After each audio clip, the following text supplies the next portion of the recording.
हुआ है। चंद्रमोहन जी, क्या लग रहा है, आज गिरफ्तारी तय है क्या? अगर सीबीआई बुला रही है, भाई उसको कुछ ऐसा मिला होगा, वो दावा कर रही है, वो मान रही है यहाँ पर, और तमाम जो पूछताछ हुई है, जिन पर शिकंजा कसा है, उसी आधार पर फिर ये पूछताछ हो रही है।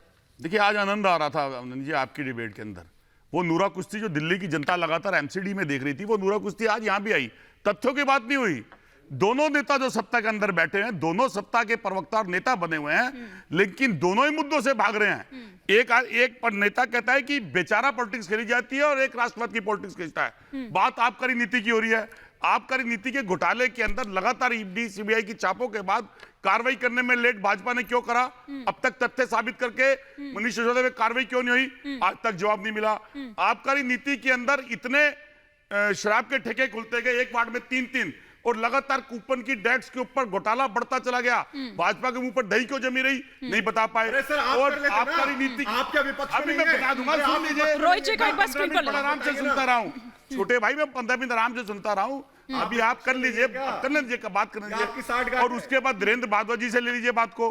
अरे आपको, जब आपके नेता फंसते हैं, आप तो जन्म आपका एक इमोशनल कार्ड से हुआ था कि आप देशभक्ति लेके आए हैं, आप करप्शन से मुक्त पार्टी होके आए हैं, तो आपको तो मिसाल साबित करनी चाहिए थी। अगर आपके डिप्टी सीएम के ऊपर अगर कोई आरोप लगे थे, तो दिल्ली के चीफ मिनिस्टर को उनको इस्तीफा देना चाहिए था। इससे पहले कि मैं आपकी इस बात पर बताया झूठ का सहारा, इससे पहले, ठीक है चंद्रमोहन जी, इससे पहले कि मैं आपकी इस बात पर रोहित चहल जी का जवाब लूं, एक फटाफट से आ रही हूं, अवधेश जी आ रही हूं। कुछ और ग्राफिक्स भी हम यहाँ पर दरअसल पुरानी नीति और नई शराब नीति की यहाँ पर बात कर रहे हैं कि 2019-20 की अगर हम देखें यहाँ पर, तो कितनी करोड़ की जो बिक्री है वो दरअसल हुई, कितनी करोड़ की वो जो ड्यूटी, वो तमाम चीजें दरअसल यहाँ पर, और 2020 और 21 की बात करें तो क्या कुछ रहा, 7 महीने में दरअसल कितनी बिक्री हुई, क्या कुछ फायदा हुआ? जिस तरह से ये कहा जा रहा था दरअसल आम आदमी पार्टी द्वारा कि फायदा हुआ, राजस्व को नुकसान नहीं बल्कि फायदा हुआ। अगर फायदा हुआ तो सवाल तो घनेंद्र जी को एक बार प्लीज स्क्रीन पर लेकर आए, वॉल पर लेकर आए, फिर मैं अवधेश जी का रुख करूंगी कि घनेंद्र जी, अगर इतना ही फायदा हुआ था तो वापस क्यों ली? ये आपसे सवाल सब पूछ रहे हैं, इसका जवाब आप लोग नहीं दे पा रहे। मैं बताऊं हिमानी जी? जी जी जी, शांति से सुनना पड़ेगा। हाँ, शांति से सुनिए। देखिए क्यों वापस ली कि दिल्ली के अंदर एक नई एक्साइज पॉलिसी आई, उस पॉलिसी के अंदर 543 लीकर शॉप खुलनी थी, पहले भी 548 थी, 5 कम करके 543 खुलनी थी। और क्या हुआ कि 543 खुली नहीं। अरे सुन लो रोहित, अब देखो सच में बता रहा हूं।